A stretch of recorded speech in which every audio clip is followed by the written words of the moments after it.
मित्रांनो, यादवड गावात आले. धारवाडापासून एक 15 ते 20 किलोमीटर अंतरावर असणारे या गावात महाराजांचे एक शिल्प आहे. त्याच्याबद्दलचं इथे जाणून घेऊयाच. पहिले प्रथम शिल्प चला का.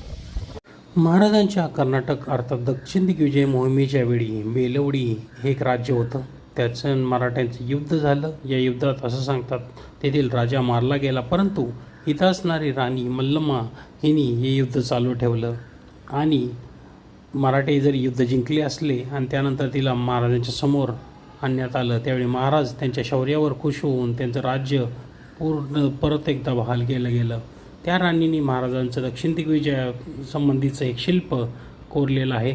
ते तुम्हाला या ठिकाणी पाहायला मिळतं. ते बेलवडीपासून काही अंतरावर असणाऱ्या यादवाड या गावात आहे.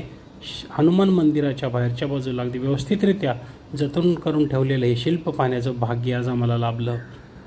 तुम्ही जर इकडं आला, आम्ही हंपीला वरून परत येताना यादवाडवरून तुम्हाला उजव्या बाजूला मुख्य हायवे सोडून काही अंतर जावं लागतं. त्यानंतर हे यादवाड गाव येतं. या यादवाड गावाच्या हनुमान मंदिरात हे शिल्प तुम्हाला पाहायला मिळतं. हे भाग्य आम्हाला लाभलं खरंच. या क्षणाचं वर्णन करणं शब्दांमध्ये कठीण आहे.